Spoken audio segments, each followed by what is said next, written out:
মাধ্যমিক ও উচ্চ মাধ্যমিক পরীক্ষায় কৃতিত্বের সঙ্গে উত্তীর্ণ ছাত্রছাত্রীদের উৎসাহিত করতে সংবর্ধনা অনুষ্ঠানের আয়োজন করল ঐক্য ফাউন্ডেশন। সম্প্রতি অনুষ্ঠিত অনুষ্ঠানে ডোমজুড় ব্লক, ডোমজুড় বিধানসভা এবং বালি জগাছা এলাকায় বিভিন্ন স্কুলের মেধাবী ছাত্রছাত্রীদের সম্মানিত করা হয়। ফাউন্ডেশনের পক্ষ থেকে জানানো হয়, শিক্ষা ক্ষেত্রে উল্লেখযোগ্য সাফল্য অর্জনকারী ছাত্রছাত্রীদের স্বীকৃতি দেওয়া এবং ভবিষ্যতে আরও ভালো ফল করার জন্য উৎসাহিত করাই উদ্যোগের মূল উদ্দেশ্য।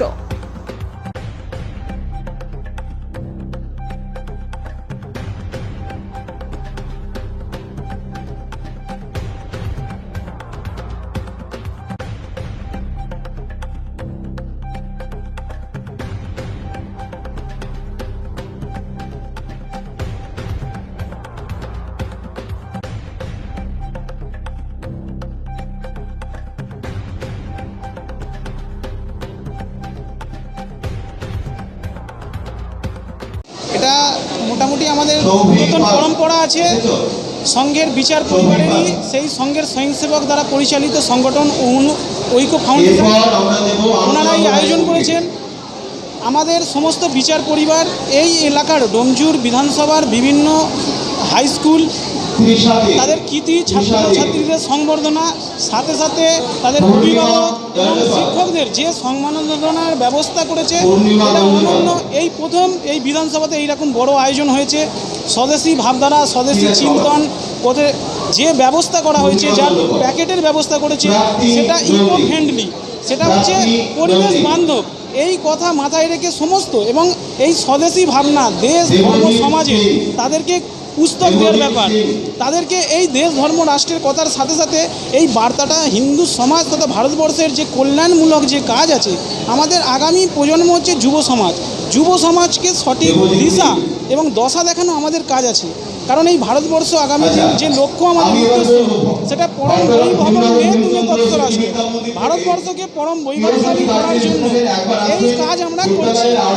একটা কথা আছে, আমাদের যে বিচার পরিবার আছে, সমস্ত সংগঠন তারা আলাদা আলাদা সামাজিক ক্ষেত্রে কাজ করে। সেই কাজকে সামনে রেখে আমাদের বড় প্রয়াস, সমস্ত স্কুল আগামী দিনের ভবিষ্যৎ, এই ভবিষ্যৎকে সামনে রেখে আজকে আমাদের একটা যে প্রদর্শন দেখলেন, সেখানে সংঘের স্বয়ংসেবক দ্বারা পরিচালিতই আছে। একটা কথা আমরা বলি কি, সংঘ কুছ নেই করেঙ্গে আর স্বয়ংসেবক কুছ নেই ছোড়েঙ্গে। তো আমরা যে কাজ আর দিশা চলেছি, সেই লক্ষ্য সামনে রেখে আগামী দিন এই ঐক্য ফাউন্ডেশন আরও বড় জায়গায় যাবে এবং এইদের কাজ স্বদেশী ভাবনা, স্বদেশী জাগরণ, স্কুল ছাত্র, এদেরকে জন্য রাজনীতিকরণ হবে না। রাজনীতির উর্ধে হিন্দু সমাজের যে কল্যাণ করা যায়, সেটা আমাদের একটা নমুনা দেখানো হচ্ছে। সমাজকে দেখানো রাজনীতির যে আজকে যে আমাদের কলুষিত হয়েছে, সেই সমাজের কলুষিত থেকে বেরিয়ে এসে এই সমাজকে রাষ্ট্রকে বাড়ানোর জন্য আমাদের কাজ করতে হবে। এই যোগ নিয়ে ঐক্য ফাউন্ডেশনকে আমি ধন্যবাদ জানাচ্ছি। সাথে সাথে দূর থেকে আসা ছাত্রছাত্রী, সচ্ছল প্রত্যেককে আমাদেরকে ধন্যবাদ জানাই। আর এই সংগঠনের উত্তরোত্তর বৃদ্ধি হোক, এই জানিয়ে মোটামুটি আজকের অনুষ্ঠান খুব ভালো লাগছে। আমি অতিথি হতে পেরে এটা গর্ব শুধু নয়, এটা আনন্দেরও বিষয়। এই বক্তব্য বিষয় আমি কম বেশি রাখলাম, এই বলে আমার অনুষ্ঠান শেষ করছি। এটা মোটামুটি আমাদের নতুন পরম্পরা আছে। সংঘের বিচার পরিবারেরই সেই সংঘের স্বয়ংসেবক দ্বারা পরিচালিত সংগঠন ঐক্য ফাউন্ডেশন, ওনারাই আয়োজন করেছেন। আমাদের সমস্ত বিচার পরিবার এই এলাকার ডোমজুড় বিধানসভার বিভিন্ন হাই স্কুল তাদের কৃতি ছাত্রছাত্রীদের সংবর্ধনা, সাথে সাথে তাদের অভিভাবক এবং শিক্ষকদের যে সম্মাননার ব্যবস্থা করেছে, এটা অনন্য। এই প্রথম এই বিধানসভাতে এইরকম বড় আয়োজন হয়েছে। স্বদেশী ভাবধারা, স্বদেশী চিন্তন যে ব্যবস্থা করা হয়েছে, যার প্যাকেটের ব্যবস্থা করেছে, সেটা ইকো ফ্রেন্ডলি, সেটা হচ্ছে পরিবেশ বান্ধব। এই কথা মাথায় রেখে সমস্ত এবং এই স্বদেশী ভাবনা দেশ ধর্ম সমাজে তাদেরকে পুস্তক দেওয়ার ব্যাপার, তাদেরকে এই দেশ ধর্ম রাষ্ট্রের কথার সাথে সাথে এই বার্তাটা হিন্দু সমাজ তথা ভারতবর্ষের যে কল্যাণমূলক যে কাজ আছে, আমাদের আগামী প্রজন্ম হচ্ছে যুব সমাজ। যুব সমাজকে সঠিক দিশা এবং দশা দেখানো আমাদের কাজ আছে। কারণ এই ভারতবর্ষ আগামী যে লক্ষ্য আমাদের উদ্দেশ্য, সেটা পরম বৈভব রাষ্ট্র, ভারতবর্ষকে পরম বৈভবশালী করার জন্য এই কাজ আমরা করছি। একটা কথা আছে, আমাদের যে বিচার পরিবার আছে সমস্ত সংগঠন তারা আলাদা আলাদা সামাজিক ক্ষেত্রে কাজ করে, সেই কাজকে সামনে রেখে আমাদের বড় প্রয়াস সমস্ত স্কুল আগামী দিনের ভবিষ্যৎ, এই ভবিষ্যৎকে সামনে রেখে আজকে আমাদের একটা যে প্রদর্শন দেখলেন সেখানে সঙ্গের স্বয়ংসেবকদার পরিচালিতই আছে। একটা কথা আমরা বলি কি সঙ্গ কুছ নেই করেঙ্গে আর স্বয়ংসেবক কুছ নেই ছোড়েঙ্গে। তো আমরা যে কাজ আর দিশা চলেছি সেই লক্ষ্য সামনে রেখে আগামী দিন এই ঐক্য ফাউন্ডেশন আরও বড় জায়গায় যাবে এবং এইদের কাজ স্বদেশী ভাবনা, স্বদেশী জাগরণ, স্কুল ছাত্র এদেরকে জন্য রাজনীতিকরণ হবে না, রাজনীতির ঊর্ধ্বে উঠে হিন্দু সমাজের যে কল্যাণ করা যায় সেটা আমাদের একটা নমুনা দেখানো হচ্ছে সমাজকে দেখানো। রাজনীতির যে আজকে যে আমাদের কলুষিত হয়েছে সেই সমাজের কলুষিত থেকে বেরিয়ে এসে এই সমাজকে রাষ্ট্রকে বাড়ানোর জন্য আমাদের কাজ করতে হবে। এই যোগ নিয়ে ঐক্য ফাউন্ডেশনকে আমি ধন্যবাদ জানাচ্ছি, সাথে সাথে দূর থেকে আসা ছাত্রছাত্রী সচ্ছল প্রত্যেককে আমাদেরকে ধন্যবাদ জানাই। আর এই সংগঠনের উত্তরোত্তর বৃদ্ধি হোক এই জানিয়ে মোটামুটি আজকের অনুষ্ঠান খুব ভালো লাগছে। আমি অতিথি হতে পেরে এটা গর্ব শুধু নয়, এটা আনন্দেরও বিষয়। এই বক্তব্য বিষয় আমি কম বেশি রাখলাম, এই বলে আমার অনুষ্ঠান শেষ করছি।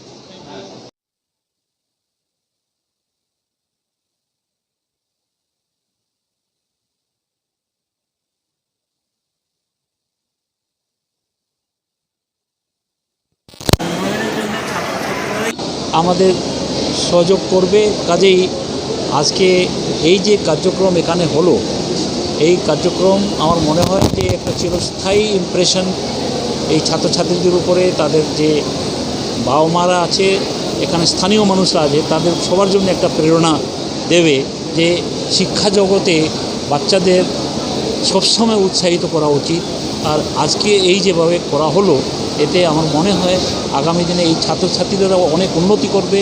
এই পাড়ায় মা বাবাদের সকলেরই একটা, তারা সবাই মনে করবে যে একটা গর্বিত হবে যে আমাদের বাচ্চারা আজকে এভাবে পুরস্কৃত হওয়াতে, মানে বাবা মা কী চায় যে ছাত্রছাত্রীদের ভালো আর বা তাদের রেজাল্ট ভালো হয়, তাদেরকে এরকমভাবে উৎসাহিত পুরস্কৃত করা পুরো ফ্যামিলির একটা বিরাট বড় একটা উপলব্ধি। তো আমি মনে করি বাচ্চারা যারা আজকে হয়েছে তাদেরকে আগামী দিনে আরও তারা হায়ার এডুকেশনে যাবে, তারা আরও জীবনে আরও উন্নতি করবে। বর্ষের জন্য, আমাদের দেশের জন্যও তাদের অবদান আগামী দিনে অবশ্যই দিতে হবে। আমি চাইব স্কুলে মেধা, তাদের প্রজ্ঞা, তাদের প্রতিভা, আবার এই যে সায়েন্স টেকনোলজির যুগে তারা অনেক অনুসন্ধান করতে পারে, অনেক ইনভেনশন করতে পারে। তারা যদি নতুন নতুন জিনিস তারা যদি ইনভেনশন করবে, আগামী দিনে উন্নতি করতে পারবে। কেন এখন যে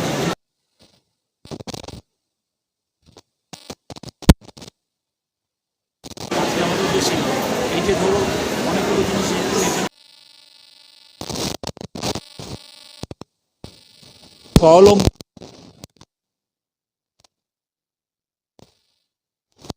যে ডেভেলপমেন্ট হবে, ওটাতে আমাদের যে জিনিস যেটা তৈরি হয় তারে আরও বেশি গুণবত্তা বাড়বে, তাদের ইন্টারন্যাশনাল বাজারে আরও তাদের কম্পিটিটিভনেস বাড়বে। তো আমরা সবসময় বাচ্চাদেরকে যদি ওই রকম রিসার্চ অ্যান্ড ডেভেলপমেন্টের জন্য যদি আমরা প্রপার ইনফ্রাস্ট্রাকচার দিই, আমার মনে হয় যে এবারে এই যে বাজেটেও দেখবেন যে টিঙ্কারিং ল্যাব আমাদের মুখ্যমন্ত্রী, আমাদের অর্থমন্ত্রী তারা ঘোষণা করেছে, সে টিঙ্কারিং ল্যাব দিয়ে তারা অনেক সুযোগ সুবিধা পাবে। আটাল ইনোভেশন মিশন একটা আছে, সেখান থেকে তারা সুবিধা পাবে। তারা যদি এরকমভাবে সুবিধা পেতে পারে তাহলে তারা দেখুন এই যে স্টার্ট আপ যেটা হয়, তারা ভালো ব্যবসা করতে পারবে। আমরা বলি যে স্বদেশী জাগরণ মঞ্চের থেকে যে be a job provider, not a job seeker. সরকার চাকরি দিতে পারবে না, কিন্তু তারা যদি উদ্যমী হয়, একজন ছাত্রছাত্রী আরও 10 জনকে তারা কাজ দিতে পারবে। তো আমরা চাই যে তাদের মারফতে আরও কর্মসংস্থান হোক, সরকারও অনেক কর্মসংস্থান তৈরি করবে। সে কর্মসংস্থানে যদি আমরা দেখব যে আমাদের ছাত্রছাত্রীরা তারা যদি কাজ করতে পারবে, তাদের আয় বাড়বে, আয় বাড়লে তাদের পারচেজিং পাওয়ার বাড়বে, মা বাবাদের জীবন স্তর বাড়বে, তারা গ্রামে গঞ্জে গিয়ে আরও অনেক কিছু কাজ করতে পারবে। আমরা চাই ভারতবর্ষে একটা সর্বাঙ্গীন উন্নয়ন, সে সর্বাঙ্গীন উন্নয়নের জন্যে সে আমাদের কারা করবে, আমাদের শ্রমিক, আমাদের কৃষক, আর আমাদের ছাত্রছাত্রী যুবক যুবতী। কাজেই আমাদেরকে সমস্ত সমাজকে নিয়ে সংগ্রাম চলতে হবে। আমার মনে হয় আজকে এই স্কুলের মধ্যে এই যে কার্যক্রমটা করা হলো, এটা একটা উদাহরণ হবে সারা কলকাতা শহরে এর প্রচারটা যেন হয়, যে মা বাবারা তারা উৎসাহিত হবে, ছাত্রছাত্রী আরও উৎসাহিত হবে, আর এদের প্রজ্ঞা প্রতিভা আরও বাড়বে। আমার মনে হয় সেটাই আজকের এই কাজে আমার মনে হয় যে আমি যে এসছি, এটা আমি নিজেও খুব খুশি হচ্ছি। আর এই যে প্রেরণাটা যেটা যাবে, এই প্রেরণাটা ছাত্রছাত্রীদের জন্য অনেক আগে তাদেরকে উৎসাহ আরও দেবে, আর তারা জীবনে অনেক কিছু করতে পারবে আমি এই আশা করি। আর তাদের আমার হৃদয় থেকে শুভেচ্ছা রইল তাদের সবার জন্যে। আগামী দিনে তারা আরও বেশি ভালো পড়াশোনা করুক, ভালো এডুকেশান ইনস্টিটিউশন যাক। আমাদের পশ্চিমবঙ্গেই এখন দেখবেন যে আগামী দিনে যে নতুন সরকার, বিজেপি সরকার এসছে, আমাদের শিক্ষা সংস্থান তাদের ভালো কোয়ালিটি বাড়বে। নতুন নতুন দেখছেন তো, এইমস এখানে হচ্ছে, IIM এখানে হচ্ছে, আরও টেকনোলজি কলেজ এখানে হবে, অনেক রকম ITI হবে। আমি চাই স্কুলের সাথে ওই ইন্ডাস্ট্রির সাথে একটা যোগাযোগ হয়ে যায়, যদি যায় তার একাডেমিক ইনস্টিটিউশন আর ইন্ডাস্ট্রি সবার সাথে যদি একসাথে যদি হয়ে যায়, আমার মনে হয় ছাত্রছাত্রীরা তারা স্টাইপেন্ডও পাবে, তারা ইন্টার্নশিপও পাবে। এরকম আমি পরের দিন আবার আসবো স্কুলে এসে এখানকার টিচারদের সাথে যোগাযোগ করব, তাদেরকে বলবো যে টিঙ্কারিং ল্যাব, তাদের স্টুডেন্টসদেরকে রিসার্চ অ্যান্ড ডেভেলপমেন্টে কীরকমভাবে তাদের উৎসাহিত করা হয়। কারণ বাচ্চাদের মধ্যে যে নতুন যে আইডিয়া আছে, এই আইডিয়াই হচ্ছে তাদের আসল ক্যাপিটাল। এই আইডিয়া কিন্তু তাদেরকে সুযোগ সুবিধা না দিলেও আইডিয়াটা মরে যায়, ঠিক আছে? তো ওই আইডিয়া হচ্ছে আগামী দিনের জন্য পুরো বিশ্বের জন্য। এক একটা ছাত্রছাত্রীরা আগে আমাদের যেমন এখানকার আমাদের পশ্চিমবঙ্গ থেকে মেঘনাথ সাহা, সুভাষ, আমাদের SN বোস, তারপরে এখান থেকেই আমাদের জগদীশচন্দ্র বোস, এরকম অনেক গবেষণা তারা করেছে, অনেক নতুন নতুন তারা ইনভেনশন করেছে।